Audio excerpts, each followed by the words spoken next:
www.offthecorner.net. I'm Rallo, and you're watching the Fact Project. FACT is an acronym that stands for Fundamental African Centered Thought. The goal here on the FACT Project is to convey some facts and some information to members of our community. If you watch the FACT Project for more than 1 week, you will know that in recent months, it's been a while now, we've been on a campaign against Netflix because of their deplorable portrayal of Black people in the animated reboot of Good Times. The first call was to cancel your Netflix, and a lot of people have done that. The second call was to go to change.org and sign a petition. The third call was to go to offthecorner.net and copy paste the open letter written by Dr. James McIntosh of CMOTAP that expresses our discontent with Netflix. You can copy paste that letter, put that in an email, or you can copy paste that and put that in a snail mail and get that over to Netflix to express your discontent with Netflix. Apart from that, I would still say if anyone is interested in doing some research and supporting a good sister that's out here doing work for us as a people, Google Marilyn Mosby. And I think MarilynMosby.com is her website. Sister needs some support. She was found guilty and convicted to house arrest. Sister has to wear an ankle bracelet. She was state's attorney in the state of Maryland. I would recommend everyone do some research into Sister Marilyn Mosby. Apart from that, we had the campaign for Dhoruba bin Wahad, which is still ongoing. The GoFundMe started by Brother Agyei Tyehimba. I put the link in the chat for those that might want to still donate to that. But on that note, we have with us educator, author, and activist, Brother Agyei Tyehimba. Peace, Brother Agyei. Thank you for joining us on the Fact Project. Brother Rollo in the building. Peace, man. How you doing? I'm doing okay, brother. I want to start today on a bit of a somber note. We're going to talk about the importance of the Black Power movement. But over the weekend, we learned about the transition of Fat Man Scoop. And you knew Fat Man Scoop. What can you tell us about your connection with Fat Man Scoop? Well, let me start by saying this. Condolences to his immediate family, biological family. Condolences to his extended family, friends, classmates, and all the people that loved his music. Death is a part of life, and yet that fact doesn't take the sting away, when someone goes. We know it's going to happen. We know it's inevitable, but yet it hits you.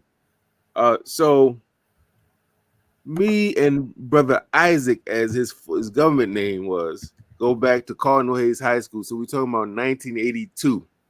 We going back actually to what many would call the golden age of hip hop. 82 to 86 is when we attended Cardinal Hayes High School. And I was kind of like a jock on the student council. And Fat Man, who we called Scoop at the time, Scoop he loved hip hop. He was like a hip hop head. And so I was an MC. And so sometimes we would have battles with other dudes in Hayes who thought they was nice. Me and my man Jamal were like a team. And so we challenged anybody to come up against us, and we would battle them. And we always won. Fat Man Scoop would always be, and if he was there, he'd be in the cafeteria hitting the beatbox on the table and like hyping it up. He always had that hype man. He's a big guy physically, pause, and he was also had a what people call a charismatic personality. So he's always that type of person. Very fun-loving. You wouldn't hear him speak badly about people. He's always kind of wanted to have a good time, particularly when it came to hip-hop. And I think, so the first memory I have of him is for those 4 years, always being the dude was playing the beatbox on the tables and always hyping us up and always encouraging me, like, man, you got to take this hip-hop thing serious. And man, by that time, my political side was starting to take the forefront. And so at that point, I don't know. But he said, man, you should take it seriously. He took it seriously, though. Yes, he did. Yes, and he did. He rode the wave of that hip hop, man. All over the world, his brother was performing. And then the later memory, which is very powerful to me, is now, this is years later. We done graduated college and whatever. I'm a teacher at this very prestigious school, but very negative school in the way that they treated Black people and students of color. So they got them to these prestigious boarding schools, which I have a problem with. That's another show. But they were very disrespectful and degrading and spoke to and treated our kids in humiliating ways. In any event, they had some event on a Saturday, which was unusual. I think it had something to do with shouting out some of the students. They were supposed to do something for the students, like have these little parties in the rooms to say you did a good job. And when I found that out, I called my man Scoop. And I said, look, man, when school's doing this thing to celebrate the students that did would you be down to like do a little throw down for them in the auditorium or whatever, a little something? He said, no doubt. Just tell me when and where. So I found out I talked to the principal. So instead of doing these little parties, do a big thing that they could really, that would resonate with him. He said, okay, I'm cool with it. So we set it up. I asked Scoop what he was charged. He said, man, for you, no fee. And for the kids, definitely no fee. See? So that tells you right there what type of brother you dealing with. Because, at this point, he's all over the place. He done did probably Be Faithful. He done did these big party joints. So he's going all over the world. And he's charging whatever he's charging. And a lot of brothers would have been like, I want 5,000 for that. You see?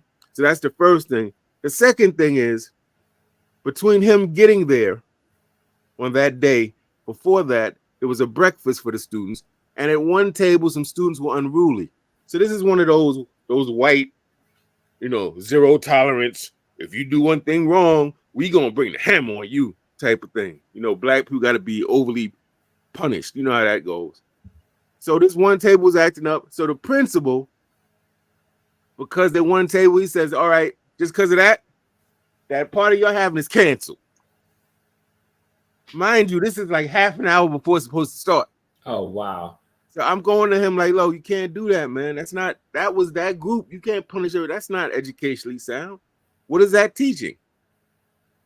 They're not going to really get punished, or if their punishment is the same as everyone else, they're not learning nothing. And the people who were doing what they're supposed to do are learning that they're going to be treated unfairly because of one group of kids. That's not right. Mm. Yeah, I know. All right, that's the way we do. All right, whatever. So Scoop comes. So now I got to tell him.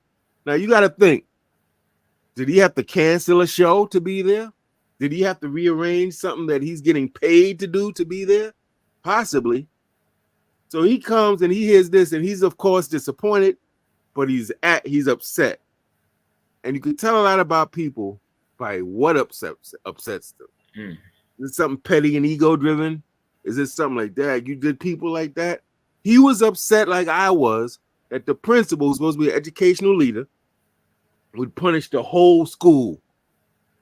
Knowing that this man, I had to make arrangements. He was very upset about that. He said, man, I don't like the way he treated you. I don't like the way he treated them kids. He shouldn't be in education. Right?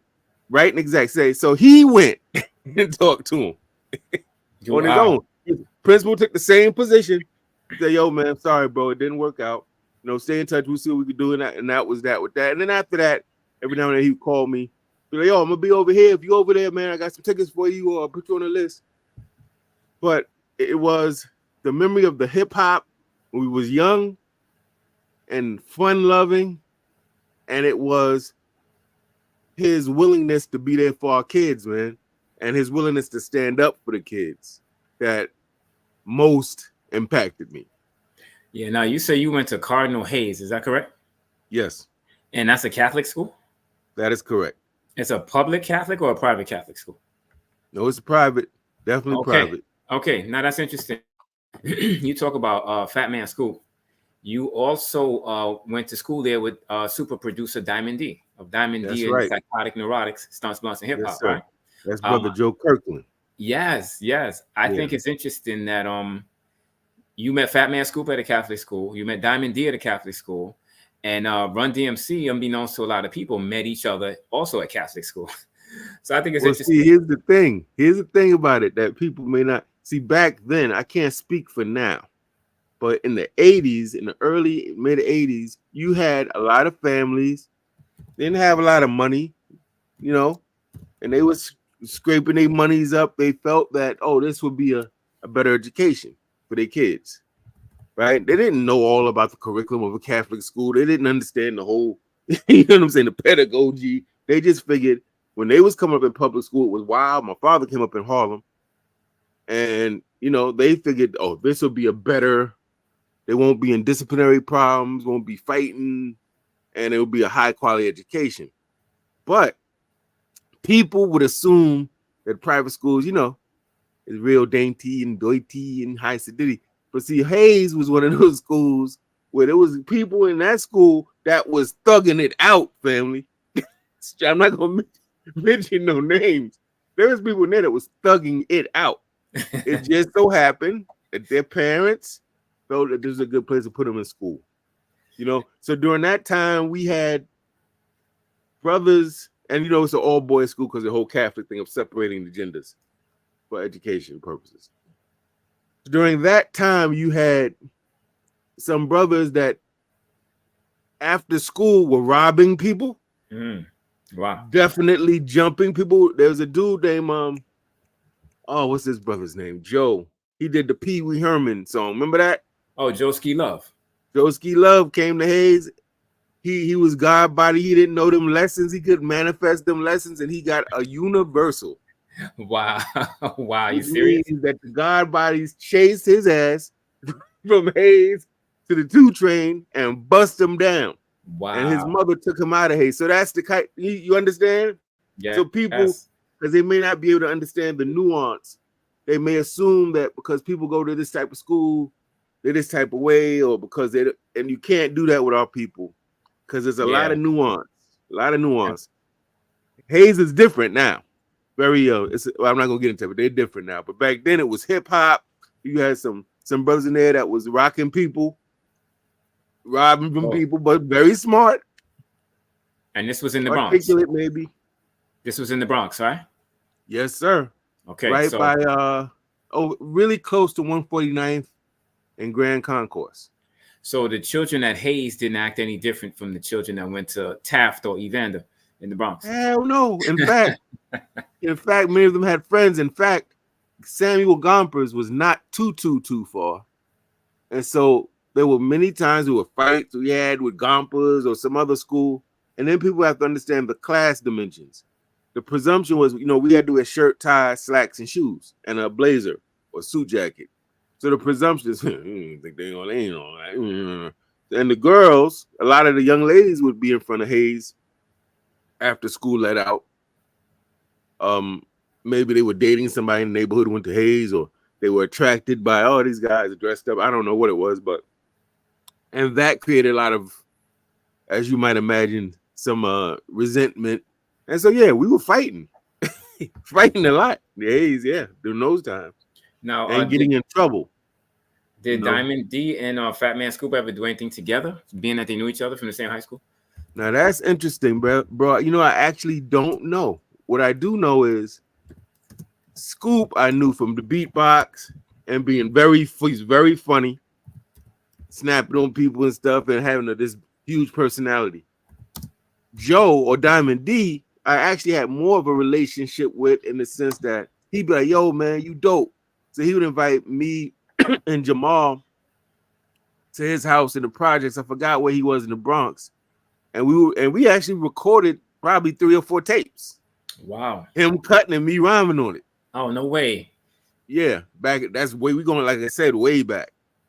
So yeah, he was actually supposed to be on you were part of my Hip Hop 50 series we did at Harlem Liberation School celebrating hip hop. He was supposed to be part of that, but he had all these shows to do, so he couldn't really commit. Okay. But yes, but I don't know. I would have to assume, brother, that they had to have somehow worked together. But here's the other thing. At that time, I don't know. I can't confirm if he was a DJ yet. Like, I don't know if Scoop was a hip hop enthusiast, but I don't know if he was actually part of the hip hop genre in terms of DJing or anything like that at that time.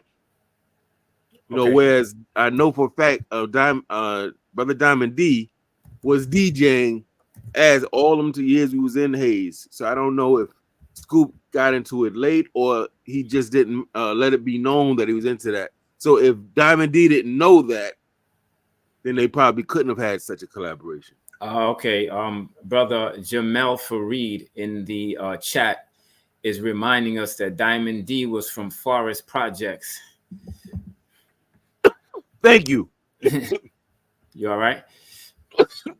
Yes, sir.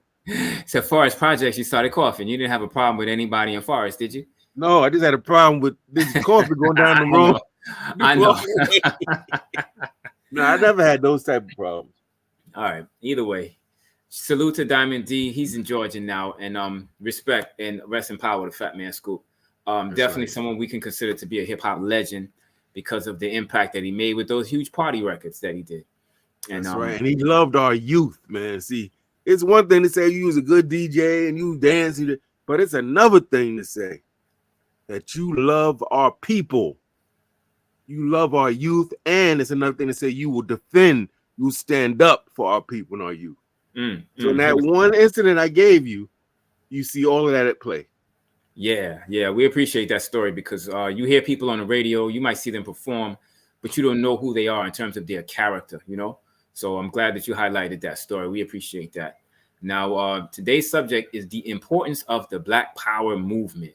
If somebody's 13 and, you know, they don't really, because look, they're trying to take this out of the schools in Florida and in the state of Texas. They're trying to ban books. So if you're 13 right now, you don't know what the Black Power movement was. How would you explain that? What is the Black Power movement? I would probably, with them, I would start off like, you notice how people wear their hair out, the brothers, and it can be kind of look quote unquote nappy. It's not combed or style. So yeah. You notice how people have the necklaces and the bracelets and the sisters got natural. Yeah. You notice how people have these names Kashim and Jamal and Muhammad and Ali and Agyei and yeah. Okay. So if you can appreciate that, understand that a lot of that was popularized and comes out of the Black Power movement. And that's how I would kind of introduce that. And then I would probably say that you had a parallel movement, the Black Arts and Consciousness movement, started a year earlier in 65. But these are movements that come out of a Black nationalist tradition. So a lot of these, and also I should say this, one of the biggest things of the Black Power movement that is unprecedented in our history is that it was youth created and youth led. That is so important because the civil rights movement, beautiful. I got some political differences with it, but they were fighting for us. So I respect that. But that was middle-aged and older men. And then you can go to the convention movement, the abolitionist movement, all of those movements were adults. And of course, they may have had roles for youth, but the adults scripted those movements, conceived of them, and led them from beginning to end. Black Power movement, average age is 16 to 22 years of age, fam. These are high school and college age students. Not saying they all went to graduated from high school, went to college, but saying around those ages, very young. Didn't tend to have as much family commitments to paying bills, wasn't jaded and contaminated and toxified yet by what you can't do and we can't do this and we can't beat them. That wasn't in play yet. And that youthful energy and that exuberance and that imaginative power that young people have, the ability to see things other people tell them, no, you can't do that. They say, no, I'm going to do it anyway. All of that's at play. So you got to think, these are people who many of them were former activists in the civil rights movement. And they believe that they're sitting in and all these different things, their freedom rides with a core and SNCC and trying to form an independent political Black party. They felt that all these things were going to make the country better and make Black people more empowered. And they saw, much to their disappointment, that many of the promises of the civil rights movement were not actually manifested. So a lot of these young people were disgruntled And they wanted alternatives. They said, well, this nonviolent way didn't work. And man, the guy that was the big spokesperson for it, who was saying not to hurt white people killed him. I mean, that's people gotta really put themselves in this mindset, right? They say the dude that was talking about don't hurt white people, we can get together, they killed him. So these people, man, we can't trust them. And just running for office doesn't change nothing. And just having money doesn't. So they're very disgruntled and disillusioned. Then you got to think that a great Jegna, who I and you and many of us are still learning from, named Malcolm X, is shot down in 1965. And he's speaking to the hearts and minds of these youth who are like, man, I thought, doing this or that was going to change our condition, and it didn't. So now what? So they're listening to Malcolm. The young people in SNCC, Student Nonviolent Coordinating Committee, they're listening. H. Rap Brown, Stokely Carmichael, rest in power, became Kwame Ture. They're listening closely. Gloria Richardson in Maryland, these people are listening, right? And so Malcolm had enumerated all these things, how reframing how we look at politics, having independent institutions. And Malcolm didn't come up with these things, mind you. He's popularized things that were part of Black nationalist thought before him. So people like Garvey, for instance, right? And Malcolm, unfortunately, is shot in 1965 by the government and some misled Negroes. And so these young people said, you know what? Malcolm didn't get to do it, but we're going to do it. And they call themselves the heirs of Malcolm, many of them. HEIRS. Like we inherited his program and his politics, and we're going to carry it out. So what do you have? Groups like us, Black Panther Party, Republican New Africa. I mean, and then of course you had Revolutionary Action Movement, but that was actually 2 years before Black Power. We had Brother Muhammad Ahmad on the show. He brilliant elder. And so what they were talking about, remember, it's a contrast and it's a critique of the civil rights, nonviolent. America isn't too bad. There's a few things we just got to touch it up. We just get the right money and we just get businesses and we just vote and it's going to be all right. Integrationist, reformist approach. So this now has a nationalist. Now we ain't trying to be a part of their thing. We're trying to have our own thing. We're trying to have our own nation. So they're going back reading Du Bois and Garvey and Noble Drew Ali and Carter G. Woods. They're going back and reading, in some cases, some of the pioneers of nationalist and Pan-Africanist thought, right? And so you see things like Black is beautiful, Black power. We need to have our own.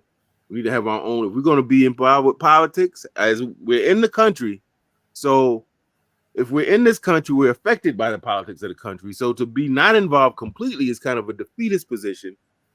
But if we're going to be involved, we need to have our own party. See, that's the thinking then.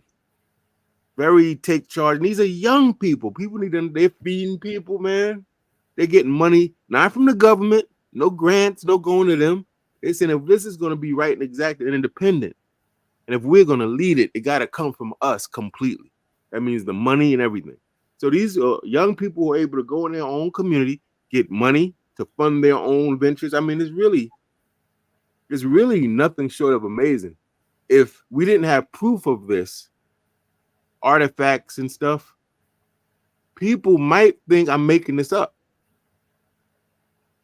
It's really hard to believe. A lot of adults aren't moving at this level now.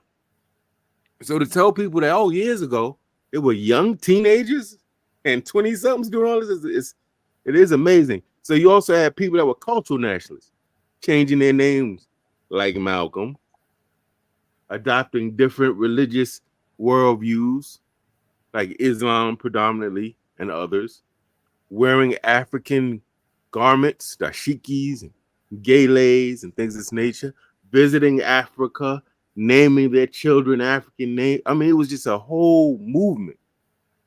And even with art, music, spoken word poetry, hip hop, some would argue, like myself, has its roots in the Black Power movement and Black arts movement. There wouldn't be no spoken word poetry if it wasn't Gil Scott Heron, Last Poets, Hakeem Adabuti, Mari Evans, Watch and these type Prophet. of people. Yeah, so it's I mean, and just so you'll know, that's just a smidgen. The Black Power movement is huge. I did a master's thesis, almost 300 pages, and that was just covering the Black college students' demand for Black studies. Just that one topic. Wow. So there are whole books written on just little piece slivers of the Black Power movement. I encourage everybody to check it out. Yeah, so you mentioned in books. I got a hold of this recently. This is called the Black Power Encyclopedia, and it's 2 volumes. And as you can see, these are not small books. It's 2 volumes. This is A through I, and this is J through Z. They're hardcover. Now, Brother Agyei, I strongly recommend this. It costs a grip, but I strongly recommend this. This said things that I didn't know, and it said things that I knew, but I never expected to see in a book. So, for example, they mentioned that Brother Willie Mukasa Ricks is a person that coined the phrase Black Power. Now, I know that, but I was surprised to find that in the book. I learned that Brother Ron Daniels out of Queens, who has an organization called Institute of the Black World 21st Century, that was not the first Institute of the Black World. There was an Institute of the Black World before that, where he's getting this name from. And so these books, I would definitely recommend those. If you don't have them, maybe I'll maybe send you an image or a link. You definitely want to have that in your library. Now, yeah. I think the most important idea for me that came out of the Black Power movement was this idea of self-determination, having our own everything. What are your thoughts on that idea of self-determination? Well, you know, it in a way, it speaks to, I know why you're asking me, because I know the framework of your show. But there are people on this earth, Brother Rollo, they don't even ask. They're not, do you think we should have it? That's not a controversial principle for them. You understand? That's like, you use the bathroom, you did number 2, wash your hands. Right. Straight up, wash your hands. That's expected. That's not a novel concept. I went to the bathroom, I washed my hands. People are like, ooh, really? Right. That is expected. With our people, because of our conditioning and our dependence on other people and our being toxified through a God knows how long campaign of anti-Black propaganda. You are nothing, you have nothing, you be nothing, you're stupid, you're hypersexual, you're hyperviolent, nothing you do is going to work type of thing. That's a novel idea to us. So when you tell people, yo, why don't we have our own?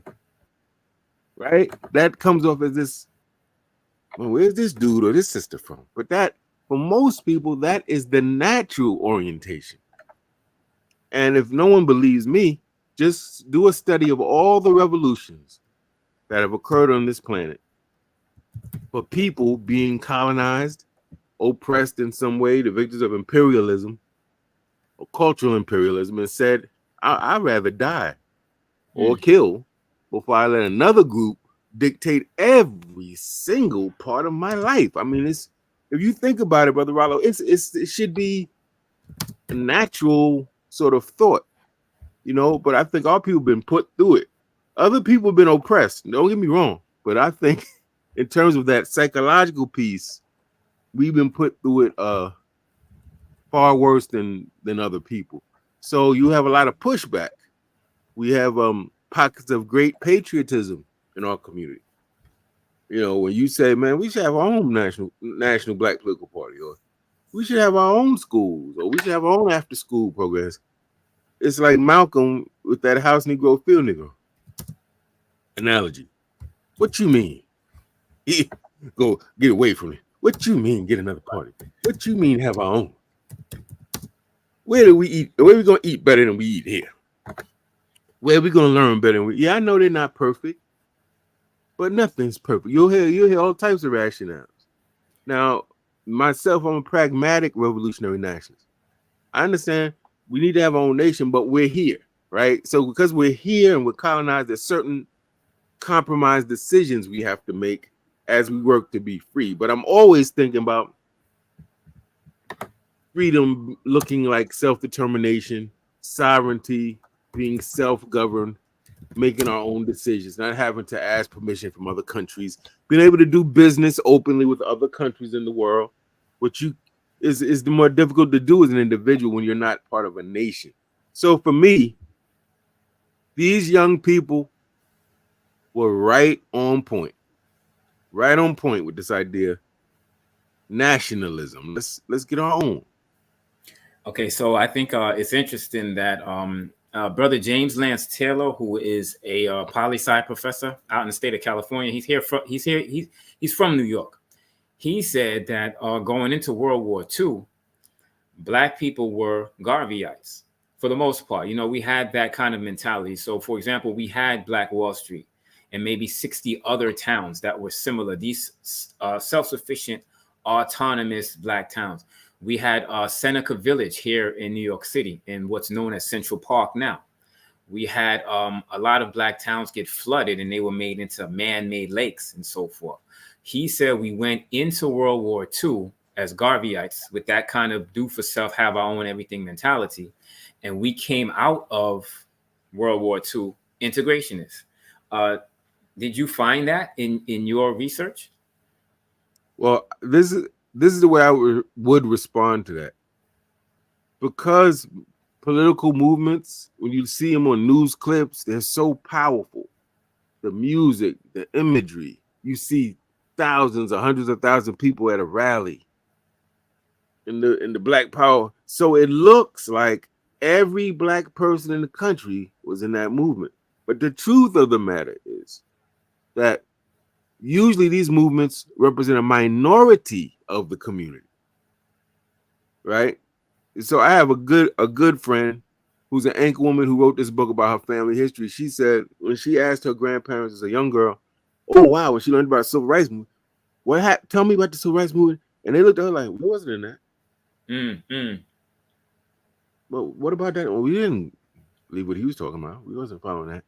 And she was shocked because when you look at it, it seems like that's every single Black person and their moms and cousin was a part of it. But that's not true. Usually the people who are bold enough, visionary enough, fearless enough to do that are in the minority. Most people going about their business, they have grumblings, they have complaints, they don't like being, oppressed. But that's different from complaining, not liking it, and wanting better, as opposed to doing something actively and consistently about it. And so the movement people are always in the minority. So if you say, let's say if there was 20, Malcolm used to say there's 22 million Afro-Americans, let's take 10% of that, that's 2.2 of 22. So let's say maybe 2.2 of that whole 22 million was, actively involved in the movement, meaning they were in organizations, they created initiatives, they joined initiatives, they supported organizations or initiatives, that type of thing, actively.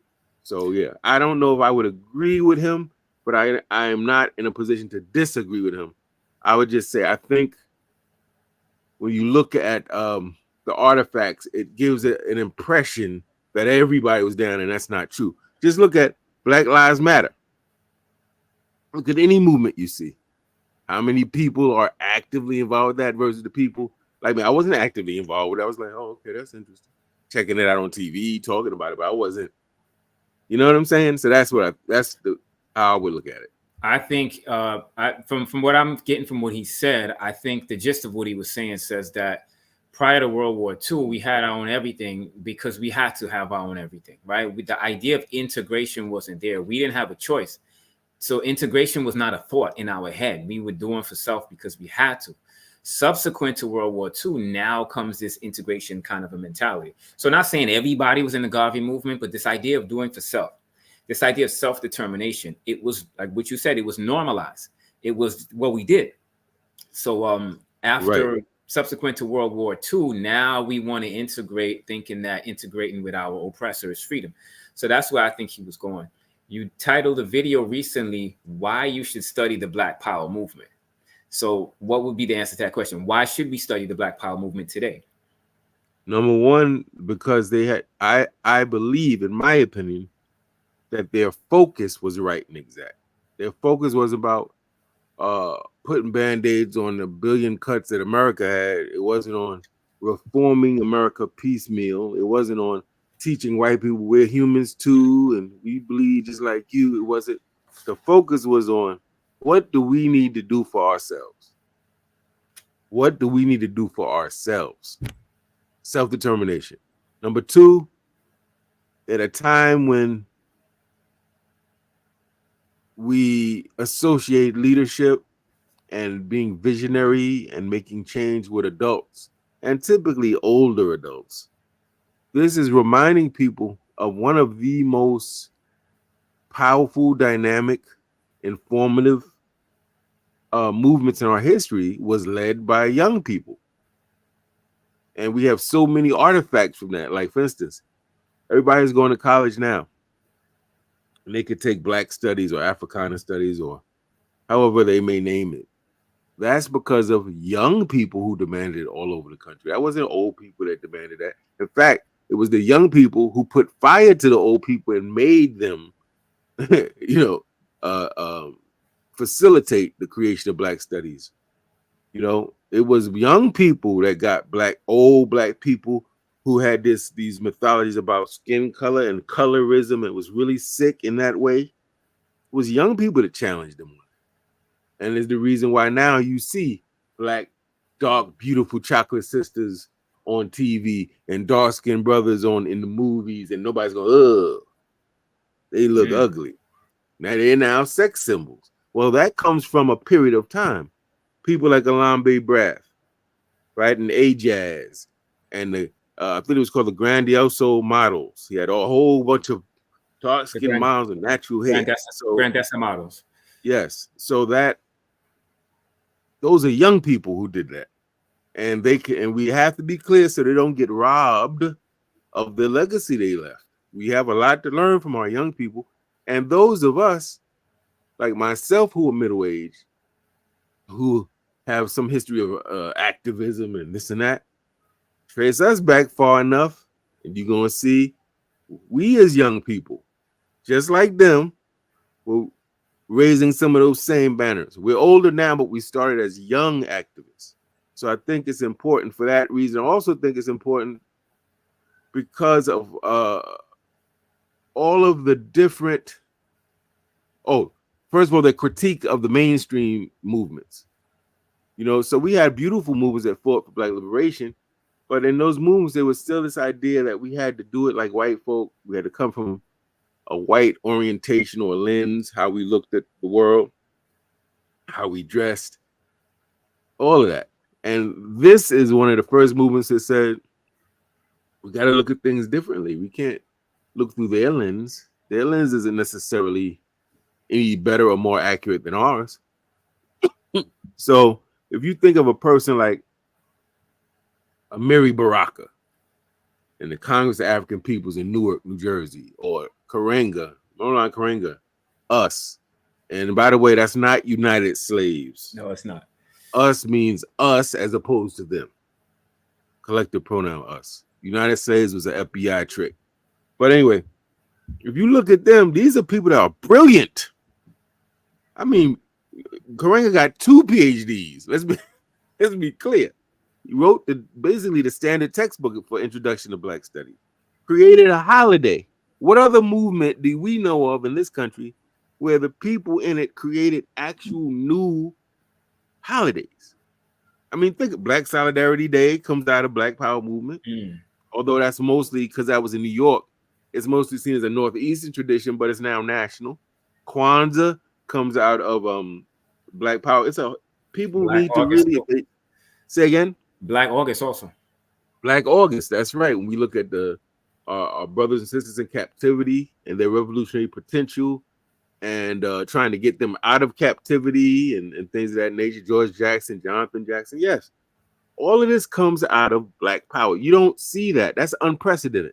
So I heard a brother recently say, people talk about, the 60s, big deal. That's not the first time Black people were active. And those type of things nudged me. I get a nudge like, Agyei, you got to say something about that. And what I got to say is, in our effort to make the point that we did more than one thing, which is right and exact, don't downplay or trivialize this particular thing, because there is no other movement anyone can name. I defy any historian to name a movement where you had young people leading it from the top to the bottom, where you had young people pushing on older people, right? And crushing through that generation gap and getting older people to actually say, well, you know what? I think you're right. I'm going to follow your lead. Listen, what other movement do you know of where when people were arrested unfairly and unethically by the enemy, the people said, we're going to break that person out of prison? I mean, it's like I said, we didn't have artifacts. People would think, oh, he's making it up. That's like a movie. Like, no. Like Asada Shakur, she's mythologized, but that's the truth. That's a different type of thinking person. Today, what we do is we get on change.org and we sign online petitions, could you please, to the governor of the oppressive system, asking them to let our prisoner of war go. In the 60s, we broke people out of jail. That's crazy. It's just so people can understand what I'm saying. Umoja Shoelace, these independent African center schools, starts very heavily in mass numbers in the Black Power movement. These are young people. So I would say those are some of the key things: that self-determination, the youth on youth-led movement, and how successful it was. People talk about, Brother Rollo, all of its dysfunction. They talk about COINTELPRO and some of the people went crazy and da-da-da-da. But people got to understand, you put it up to any other social political movement and look at the outcomes, what came out of that, and its impact, and it's almost unparalleled in that respect, you know? So yes, it's not the only time Black people fought back, because we're going to fight back in every historical era, but it's one of the most prolific movements, one of the most influential movements, one of the most lasting movements. We still have things left over from that. Black Power, Black is Beautiful. Now, Buy Black certainly didn't start with the Black Power movement, but it was certainly popularized during the Black Power movement at a mass level. So the Black Power movement is one of the movements that took that small minority of Black people involved, and you see in the Black Power movement and Black Arts movement a much greater scope. It reached a lot of people, a greater percentage of Black people involved in that Black Power movement. Yeah. Even soldiers at war in Vietnam was coming home, was down with the Black Panther Party, Revolutionary Action. I mean, coming home and joining these movements and getting, it was just a different. I just feel if we're going to learn how to organize, what it takes, its challenges, its mishaps, its missteps, the Black Power movement, and that's the last point, is one of the most informative and instructive movements to study. Okay. In the modern era, Absolutely. I have here with me a copy of Amos Wilson's Blueprint for Black Power. Not a small book, as you can see. Sure. This kind of encapsulates a lot of what Brother Agyei is trying to convey to us today.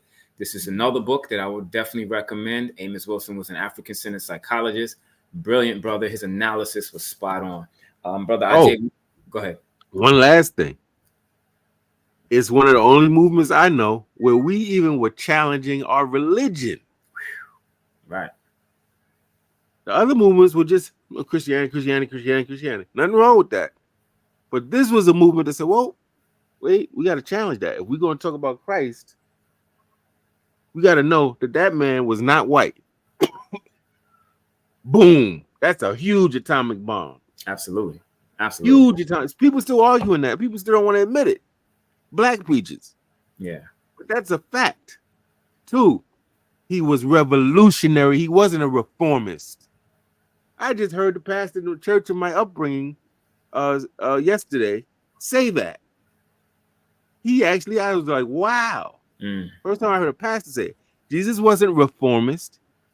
He was revolutionary. Mm. He didn't come to uphold what was there. He came to blast it out of proportion, to completely redo it, right?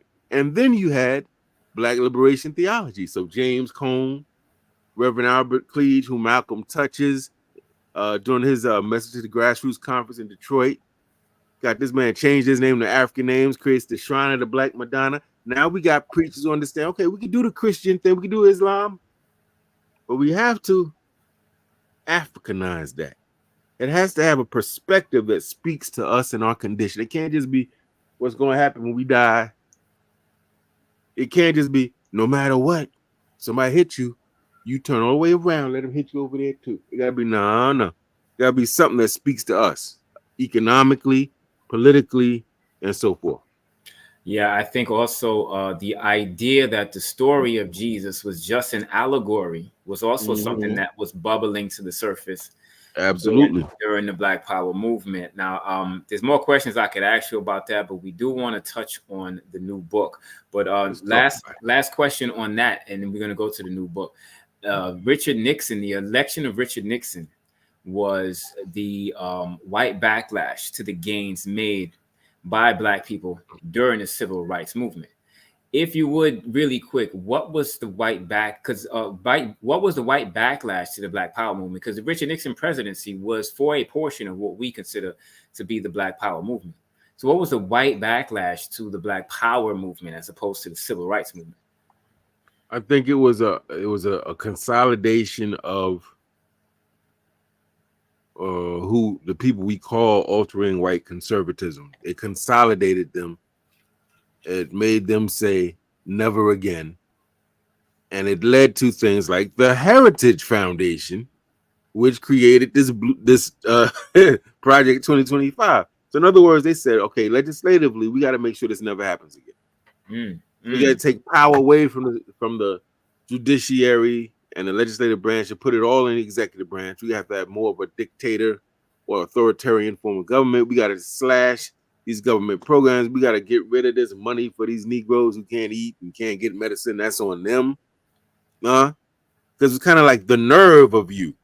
It's a paternalistic kind of thing. Like you in our country, you benefiting from all this, and you got the nerve to complain. You got the nerve to talk about you want revolution in this country. All right, we'll show you. Let's take all their stuff away. Let's make sure they don't learn about who they are. Let's make sure they don't have any grounds for protest and all this stuff. So one of the Media Backlash were groups, white ring groups, think tanks like the Heritage Foundation, overly punitive politic bent that was characterized by law and order and wars on drugs, the mass incarceration of Black and brown people. Those are some of the immediate things. And certainly the militarization of police, this idea that we're going to use our police to rigidly enforce these laws, these draconian laws. Those are just some of the backlashes. Okay, so you got a new book out now. First of all, are you going to be able to go overtime today? 10, 15 minutes overtime past the hour? You know it, brother. You know it. Okay, so I live for this, man. I love it. You on your sixth book, Rescue Me If That's Wrong. And that's correct. And the new book is called what? Wukusu, a self-empowerment handbook. Okay, now I know what Wukusu means, but again, let's say you're talking to somebody that's 12, 13 years old. They're 16. They're in a public school. They don't know what Wukusu is. So how would you explain that? Okay, Wukusu is an acronym made up of three things that Brother Malcolm told us when asked, well, what should Black people do? What's the game plan? He said we need to wake up, clean up, and stand up. So if you take WU, wake up, that's woo. Clean up is CU, cool. And SU is stand up, su, Wukusu. So it's an acronym of that statement. And I personally find that statement to be very powerful, man. You know, everybody's grasping for these grandiose, huge things. And the most powerful things are simple, are basic. You know, wake up. It means knowledge of who you are, becoming self-aware and self-conscious. Knowledge of your connection in a political sense to Africa. In a personal sense, who are you? Who am I? What are my unique personality traits? And then once I discover that, what are the things that I do? What are the things I think that get in the way of me being the most powerful, highest, productive me? And how do I eliminate those things? And once I know that, what am I here to do? So not just this idea, oh, I'm just going to be a good me and learn more about myself. What am I here to do? That is the wake up. That's when one becomes conscious to who they are and what they are and what they're here to do. Cleaning up means that we are self-corrective. We identify the things that we need to, having in the first part of that, identified our self-defeating behavior and thinking. Now we start chopping those things away from us. We're like these living blocks of clay. And what we're trying to do is cut things away from us that shape us into works of art that we're meant to be. But to do that, you got to chisel some stuff off. You got to take that diamond, you got to start doing some cuts on that thing, right? Get rid of some of those flaws. So that's the cleanup. And I might say if people look at the book right here, they're going to see that most of the chapters would be in the cleanup category, because that's where most of the work is. And I say in the beginning of the book, it's going to be uncomfortable. If you do this right, if you read this book and none of it makes you uncomfortable, I'll be very surprised. It's difficult doing the type of deep diving you got to do to be able to look in the mirror and say, yeah, right, I do talk too much. I do talk over people. I don't tend to see my flaw. That's difficult because, people want to, believe that we got it all figured out. But if we do that and do it earnestly, it's more than worth the payoff. The payoff is worth that hard work. And then the last stage is standing up. And in the personal context, I'm going to do a political version of Wukusu, a different book. Remember, y'all, this is personal development book. So in this case, stand up means do what you were put here to do. Exercise, operationalize what you found out in the first part when you discovered your gifts, things you were born with, your skills, your preferences, right? You went to the community, you asked people they did a survey to talk about you, so you know what the community thinks about you, not just yourself. And now you say, oh, this must be my life purpose. I'm here to educate. I'm here to whatever, protect the community, whatever it is. The stand-up phase, you're supposed to now go out and exert your leadership with respect to, immediately speaking, joining an organization, creating an organization, supporting an initiative, but basically operationalizing your life purpose. You're supposed to now claim that and manifest that life purpose. So this is not a book like the white self-help books that's just on some, oh, you just get yourself together so you good, bro. Nah, this is you getting yourself together so you're good because you're the foundation of you. But ultimately, your family should benefit from your wisdom, your example, your thinking, your habits, and then your community should benefit because you're what? A better person. You're not jealous of the next man doing good. You're not, petty. You're not toxic.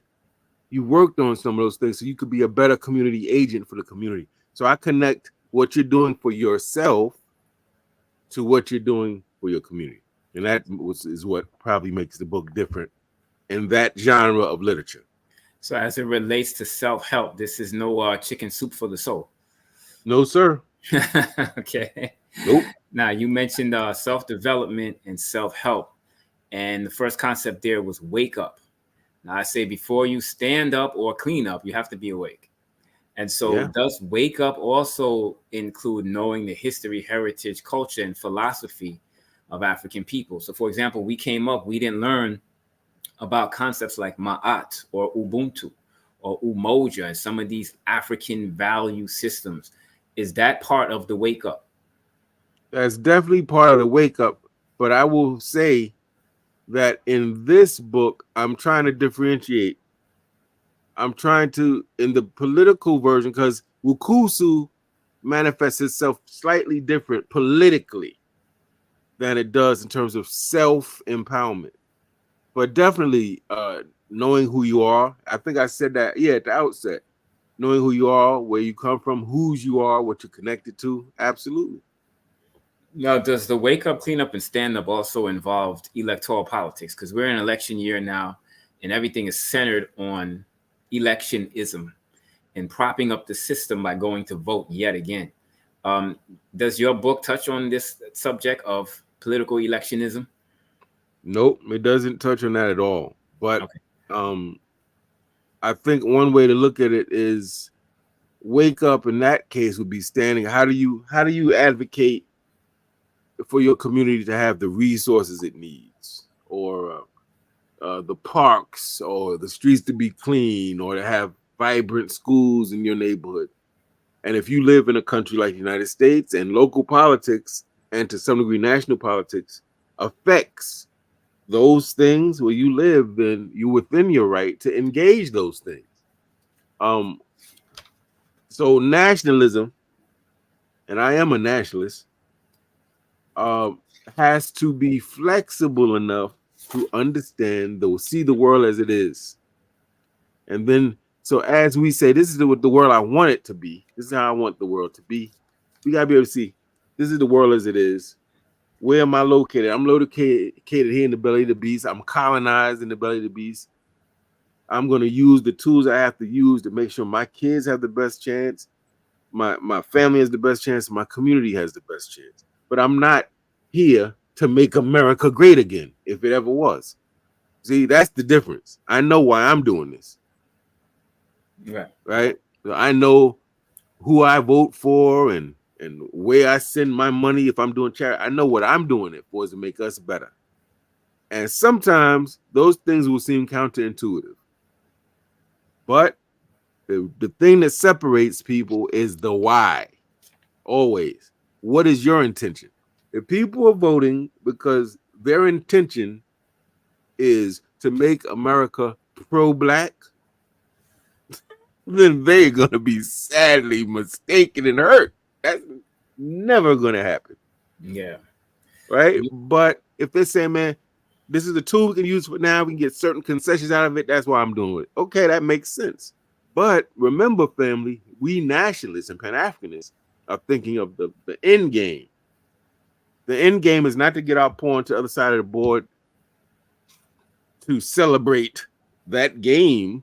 We get into the other side of the board to get the knowledge, skills, habits, character to create our own game. And that's the difference that I don't think some people get. You talked about self-help and self-empowerment. You did a video recently called Trust Your Intuition and Move with Urgency. Is that part of the wake up, clean up, and stand up?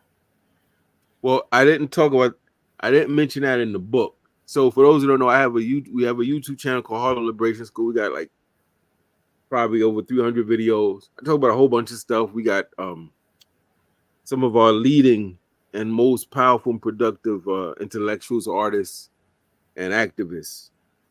But so some of that represents what I personally am about and invested in. But all of that is not in the book.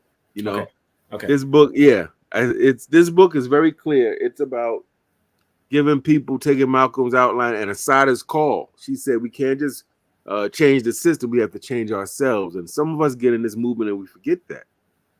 So we out here, we building schools and beating our wife. Or we challenging the white man and can't nobody tell us nothing. Right. So this is about saying, as we do that, these are the things we have to do immediately to be better people. You know, so this book is kind of different from, I guess, some of the other stuff I've done on leadership. You did a video called Trust Your Intuition and Move with Urgency. What can you tell us about that video? Well, man, that video is real. That you got so many voices in your head. and you got the voice of your upbringing. You got the voice of how you, whatever spiritual place of worship you attended. You got the voice of your friends. You got the voice of all those people telling you what they think you should do, how they think you should move, and that's fine. Um, we live in a village. That's going to happen, but ultimately, one is going to be more productive, successful by their own definition, and fulfilled when they listen to their voice, which I believe is the voice of the divine speaking through you, telling you how you should move because you are unique, right? So if I get a room of 1,000 new Africans, every single one of those people, though they're in the same organization, they're unique and they all have unique things they're here to do in a unique way. So they have to listen to the voice inside. And then when they hear that voice inside, they block everything else out, what the TV's telling the radio and everybody else. Here's the key. A lot of people have ideas and hear the voice, but they do nothing. The urgency thing is talking about taking this voice and doing something with it. Doing and not talking about, oh yeah, I'm gonna get to that next month. Fat Man Scoop was here one day. He was performing a concert and he died in the middle of that concert. Wow. And I don't think we see, I think we go to, when we look at death, we sometimes don't get the lessons from it. We get sad. We go to the emotional part. We miss the person, but there's lessons in that. Everyone that died, particularly if they were, I'm going to say middle age and younger, we're like, wow, that's kind of young. So one of the lessons that's obvious should be all those people probably had plans for the next day, the next week, the next month, and the next year. And they may not have thought that they would not be here to meet any of those plans. How casually, how often do you casually say, oh yeah, man, I'll catch up, I see you, right? We say that, we take time for granted. Urgency means you don't take time for granted. It means if I can do this today, if it's in my mind and I have the strength to do it, I'm doing it today. That's how I get down. Okay. You did a video. If we think that way, you'll be surprised how much stuff you get done. Yeah. You did a video also called "Black Nationalists and Pan-Africans Beware of Fundamentalism." Now, I think that's an interesting subject. What were some of the ideas that you expounded on in that video on Harlem Liberation School? It's funny, Brother Rollo. I was again in church, and the pastor said something that is exceedingly close to what I was saying.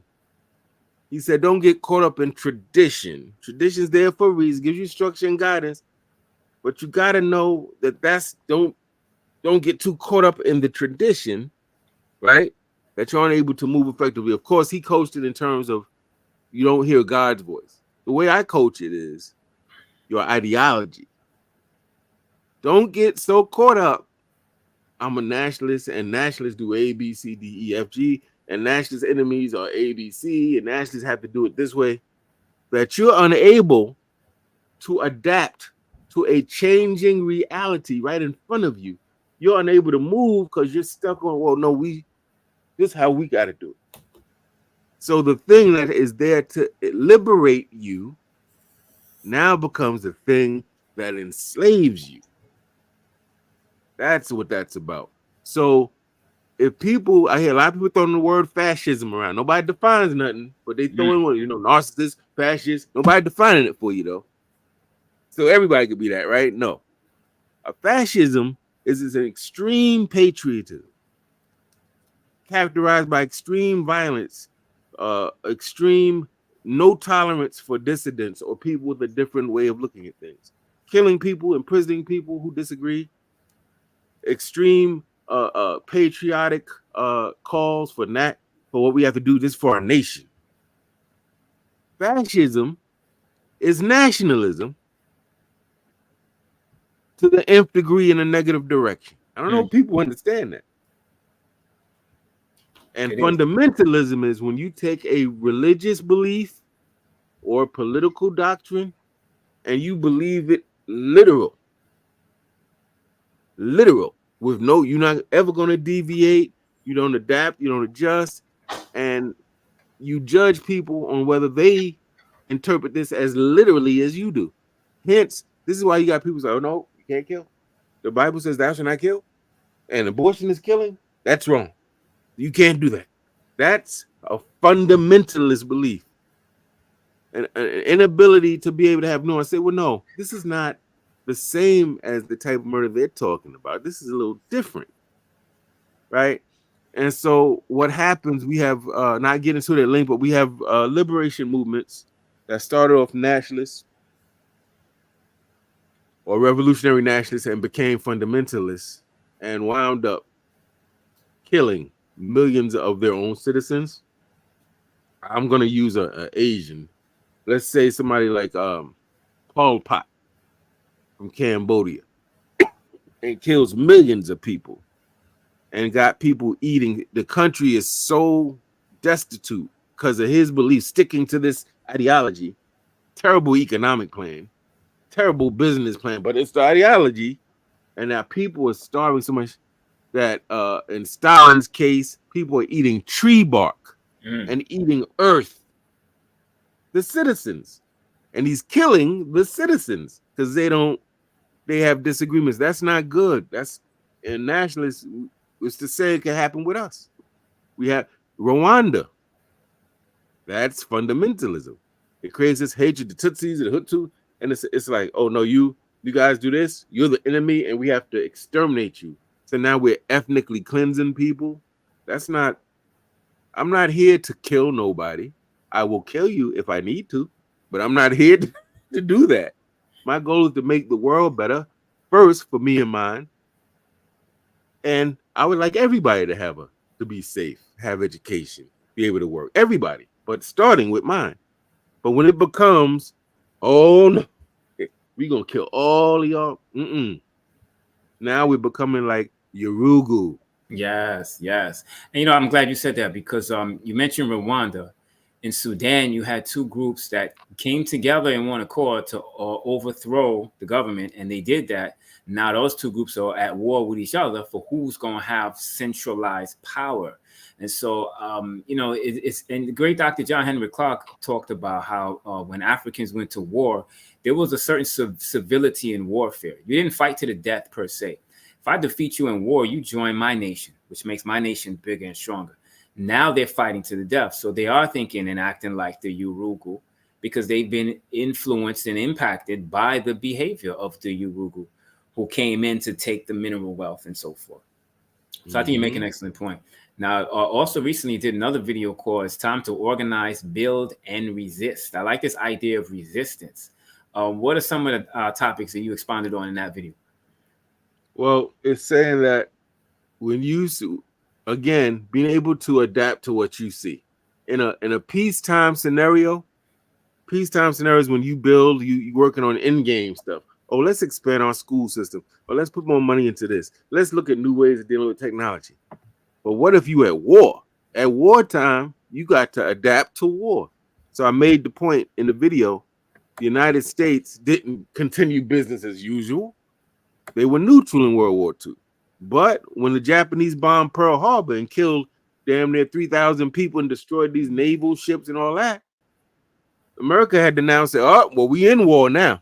You ain't going to hit us and get away with it. And what did they do? Women who, before that, they wasn't working. Women were staying at home. Guess what?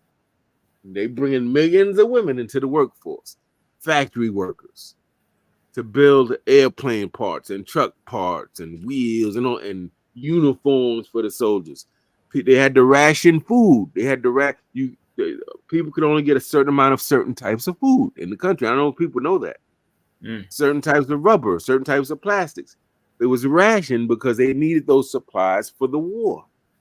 So it's just to say, as an example, when you're in a wartime scenario, you don't think and operate the same way as you do during peace. You have to move differently or you're going to be exterminated. And so I'm saying with us, this is a time we have to come up with, forget all this thing about, you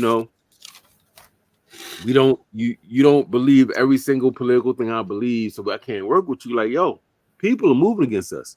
That Heritage Foundation, that Project 2025, that's over 100 different organizations and people that are right-wing, real-time domestic terrorists that have come together, and they disagree on a lot of things. They've come together to say, we got to put something together, right, to stop certain people like us from getting power, to keep them beneath us, and to take all power from the people. So we have to be able to say, man, we better do that. We don't have to be in love with each other, fam. We don't have to agree on everything, but we have to agree. We love our people. We want to protect our people. We have a right to exist. And we have a right to exist peacefully and to thrive. And we have a right to resist anything and anyone that opposes our right. So that's what it was really talking about. We got to resist. We can't just be mad. We can't just be talking about it. We got to do something about it. You mentioned that the Heritage Foundation and just the 110th in general, they disagree on a lot of things, but the great Neely Fuller said they are always on code when it comes to dealing with us. Not us. We'll argue about what your name is, where you came from, where you live now, who you with, your shoes. We will find a reason. And it's like, yo, at the end of the day, none of that matters if we exterminate it.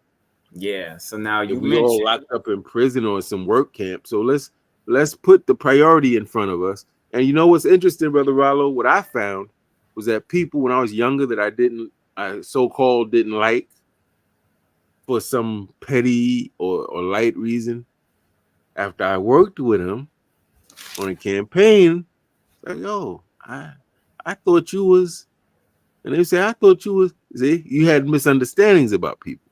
So sometimes through working together on common projects, we can get to appreciate each other sometimes. Yeah, we're about to close it out, but I do want to end. Brother Rollo, can I put something on the screen to show people if they want to get the book? Absolutely, yes. I put a link in the chat for people to go and get the book, Bukusu. But by all means, yeah. Okay, give me 1 sec.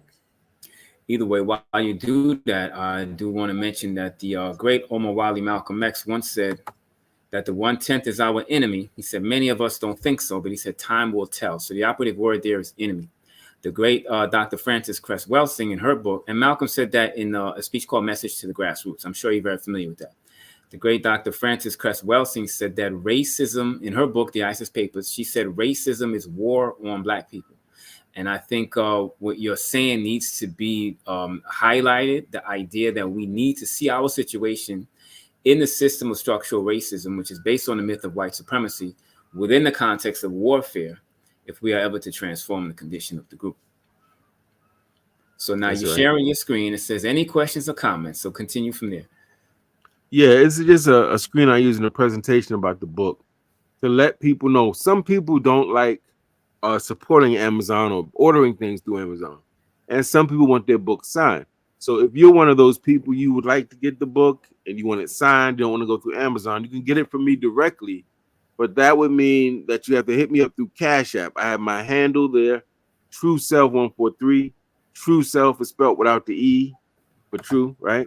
And it would be, the book is $19.99, but you would add $4 for the shipping and handling, because once I get it from the warehouse, I have to ship it to you myself. Normally, if you get it from them, Amazon ships it to you, so I have to incur that cost. So it'd be like, I believe that's $23.99, and you would just send it to that Cash App handle. You would, I would suggest email me your name, address, the number of copies, so I'm clear on where it's going. I'm clear on how many copies you want, and allow about 10 to 12 business days for it to get to, because it has to come to me, I have to sign it, then I have to ship it to you. So just try to be patient with it, brother. I'll make sure that you get your book if you pay for it. That's a fact. Okay, so to reiterate that email again is truself143@gmail.com.